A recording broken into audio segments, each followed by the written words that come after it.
E aí pessoal, beleza? Boa tarde. Hoje eu vim falar aqui da carta número 3 do livro Cartas de um Diabo a Seu Aprendiz, do C.S. Lewis.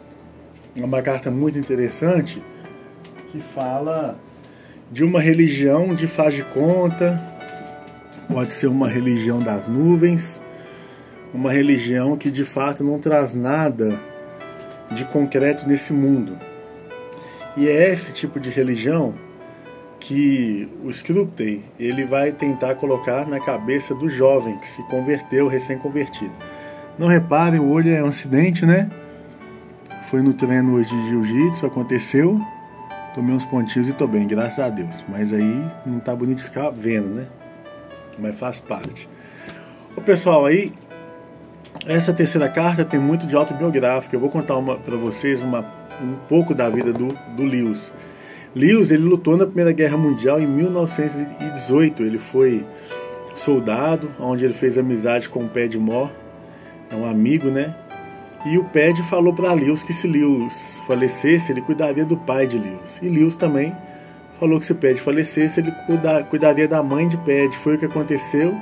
Em 1918, Pad morre na guerra e Lewis, ele de fato cumpre a sua promessa, né? Ele volta, né, para a Inglaterra e ele cuida da mãe de Padmore. Ele cuida até ela falecer.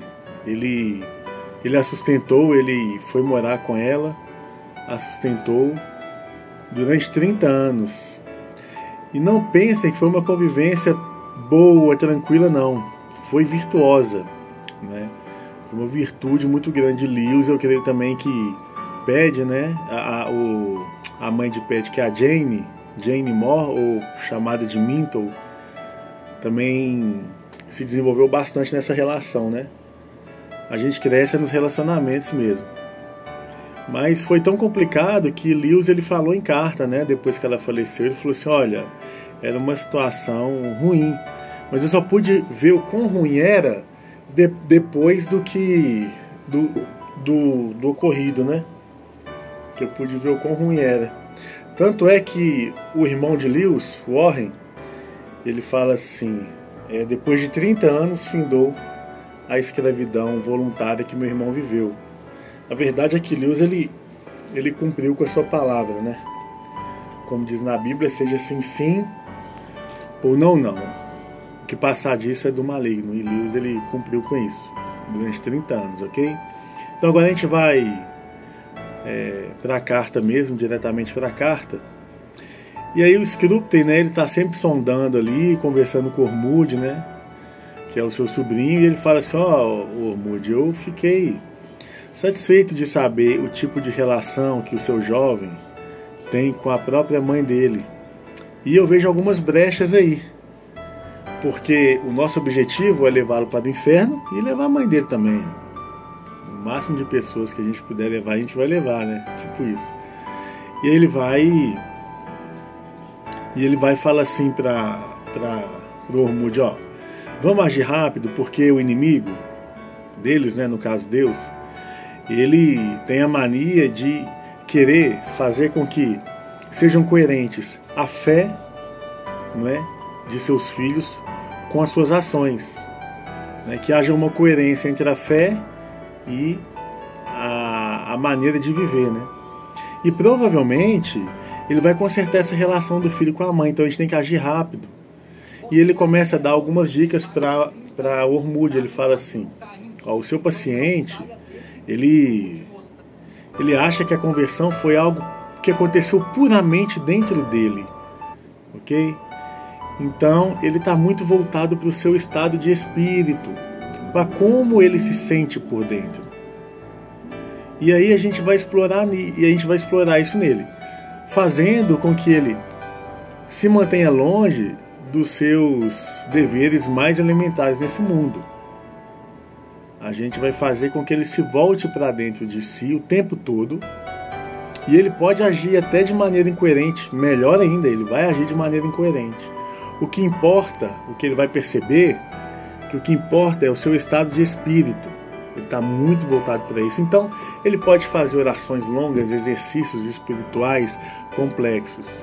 desde que ele se mantenha longe de seus deveres elementares e desde que ele não se enxergue de fato como ele é. O que importa no seu paciente é o que ele pensa que ele é como ele se sente, e não de fato o que ele é, não de fato o que ele faz. Isso não vai importar. E você tem que aliená-lo de tal forma que vai chegar um momento que, mesmo que se um dia ele quiser fazer uma autoobservação, ele, poxa vida, deixa eu ver se eu me conheço, né? Ele não vai ver, todo ser humano tem um ponto cego, e ele não vai conseguir enxergar um defeito que quem convive com ele, de sua família, ou de quem trabalha com ele, percebe logo de cara. O demônio fala que todos nós temos um ponto cego na nossa personalidade. Ou mesmo que a gente perceba que a gente tem algo muito defeituoso, nós inventamos desculpas e não tratamos de fato o que tem que ser tratado. A segunda dica que o Scriptei dá para o Ormuzd é o seguinte: é impossível fazer com que seu paciente não ore para a mãe dele, ele vai orar. Mas tem como a gente fazer essa oração se tornar inócua, sem força alguma. Como?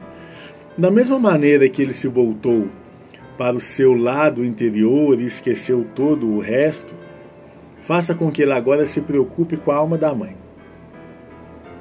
Que ele se preocupe, com a salvação de sua mãe. E que ele esqueça, por exemplo, algo que todo mundo percebe, que a irrita, que a deixa triste, por exemplo, que é o reumatismo. Entendeu? Então que ele se volte para a alma da mãe, continua fazendo orações lindas para a mãe, não tem problema algum, mas que ele ignore os seus sofrimentos, ignore as coisas que ela já passou nesse mundo, não é? E aí tem algumas vantagens dele se voltar para a alma da mãe. Uma é que ele é muito imaturo ainda. Então, qualquer desarranjo, desajuste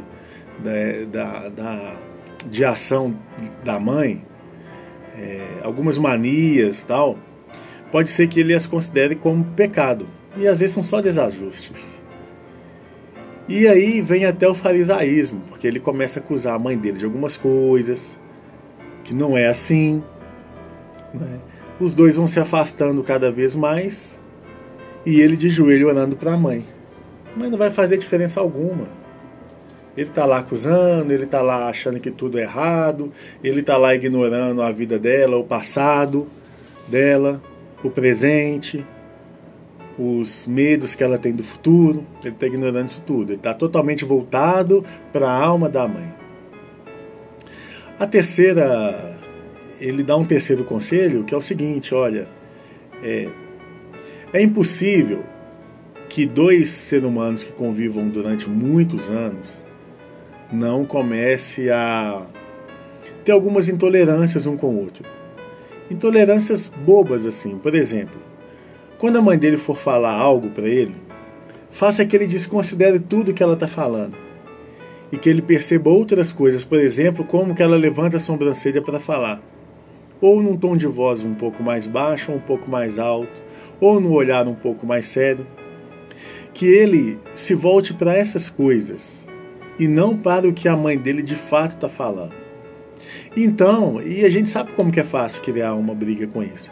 E do contrário também você vai fazer a mesma coisa. A mãe dele vai agir da mesma forma.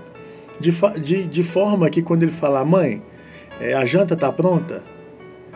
Ela não vai entender só uma pergunta. O que ele falou? Mãe, a janta está pronta? Foi isso. Não, mas aí você faça ela pensar que na verdade ele está cobrando dela a janta. Anda logo, eu quero a janta. E aí o que ela vai pensar? Ué, mas espera aí, um marmanjo desse tamanho está me cobrando janta, que eu ainda não fiz a janta dele? Ele está achando que eu estou atrasado, que tem hora para entregar a janta para ele? Ele que deveria estar fazendo janta para mim, não ele. E aí quando ela for brigar com ele, ele vai falar: mãe, mas eu só te perguntei se tinha janta, só isso. Mas ela não vai entender dessa forma. Entendeu? Então, vai sempre criar, e isso vai tornar uma briga, eles vão ficar tão distantes um do outro, que a oração dele ele vai orar por uma pessoa que não existe. Não existe essa mulher pecadora, que faz coisas terríveis, não. Existe uma mulher ali que sofre, que tem algumas manias que ele não faz para irritar ele, que são coisas dela. E faça também com que ele nunca pare e pense, mas espera aí, será que meu tom de voz também não irrita? A minha forma de falar também não a irrita? Não é? O que a gente percebe, assim, é a importância de conviver com outras pessoas. Não é? Teve uma vez que um homem que foi muito usado por Deus, Basílio, né? A Igreja Católica o canonizou, por exemplo, o considera santo. E ele tem uma ideia mais ou menos assim, olha, vamos supor que eu virasse um eremita e fosse para um deserto, e lá eu fizesse orações lindas e profundas, e me mantesse totalmente longe das tentações mundanas, e eu me tornaria como uma espécie de santo. Do que isso adiantaria, sendo que eu não teria ninguém para lavar os pés? Do que isso adiantaria, sendo que eu não teria ninguém para me humilhar, para me confrontar, para eu pedir perdão e para eu também aprender a perdoar? Porque são nas relações humanas que nós desenvolvemos, que nós conseguimos desenvolver, por exemplo, a mansidão, o domínio próprio, né, que são os frutos do Espírito. Se você viver sozinho, você não desenvolve nada. Você pode até achar, não é? Você pode até falar, nossa, como eu sou santo. E espiritualmente, né? Lá no meu interior está sentindo bem. Mas você não sabe quando você for, por exemplo, confrontado, como você vai reagir. Provavelmente vai reagir muito mal, porque você não se coloca à prova, você não está ali vivendo o jogo, vamos dizer assim. Você não está no game, não, entendeu? Você está totalmente isolado, não é? E a palavra de Deus, ela fala o tempo todo, vai por todo mundo e pregar o evangelho. Ele quer relação o tempo todo. Ele fala, olha, ameis uns aos outros como eu vos amei, não é? E Jesus nos amou de uma maneira muito profunda, a ponto que ele deu sua própria vida por nós, sendo nós ainda muito maldosos, como ainda somos, né? E ele continua nos amando. Ok, pessoal? Então é isso que a carta diz, se relacionar, desenvolver virtudes e não viver também no mundo da lua. A religião cristã, né, o cristianismo, ele tem que ser também um estilo de vida, né? As nossas ações têm que ser coerentes com a nossa fé. E a gente sabe que não é fácil, né? A gente sabe que não é fácil. Mas é isso, pessoal. Então, que Deus continue abençoando. Um abraço. Valeu.